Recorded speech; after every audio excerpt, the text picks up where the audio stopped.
Believe it or not, TF2, despite the absolute garbage fire that was the Meet Your Match update, has a competitive scene. Now because TF2's actual competitive mode is really bad, this 6v6 or sometimes 4v4 competitive scene isn't all that popular or talked about, but it exists, and it actually has a whitelist of certain items that you can't use. The reasons why vary. To put it simply, it's not competitive or balanced to use these items. Like the Girati and Vaccinator are just overpowered, there's no sugarcoating it, so banning these items outright makes competitive more fun and enjoyable. So how about taunts and cosmetics ban-worthy? Are they overpowered? Well, yes, kinda, but not in the way you'd expect. Now, a lot of taunts put your class in the third person, and you might not think much about it, but in a competitive sense, this is pretty powerful.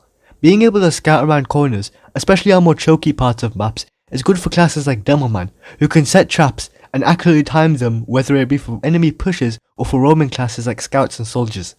This means that yes, taunts like the Conga, High Five, Flipping Awesome and many more are banned in competitive TF2.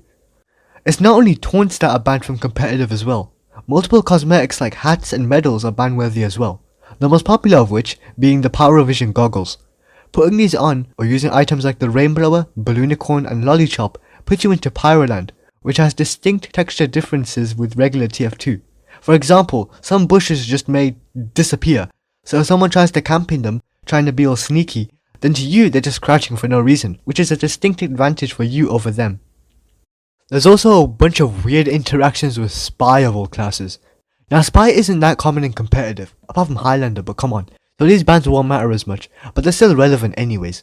All the cosmetics that make some sort of noise, like the booty time for Scout, can't be replicated by Spy's disguises.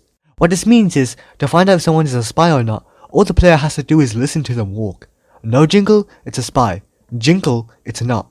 This is a problem for spy mains as it makes knowing if the enemy team has caught onto you harder, as well as being unfair in general, so it's banned. There are loads of cosmetics that have this issue, so I'll just put them on the screen for now. However, it's important to know that not all competitive formats follow the same ban set. There is a lot of overlap, but there are differences here and there.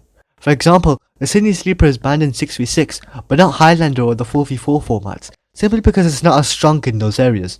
It was banned due to the fast charge rate allowing the sniper to headshot medics quickly, but in Highlander and 4v4, the straight isn't as useful. There are loads of other items, such as the Flying Guillotine, the Pomson, the Natasha, and the Base Jumper, which should be unbanned because it got nothing, now it sucks, as well as some taunts having followed this theme. The Meet the Medic taunt was banned for the weird lag it gave the server when it was used, especially on water, but has been unbanned from Highlander since some time ago. For the life of me, I can't find any data about the whitelist changing, so if you know when the taunt was banned and unbanned, please tell me. But apart from that, that's all I have to say about competitive TF2's weird bans. If I was wrong about anything, please let me know. Subscribe and stuff. Goodbye.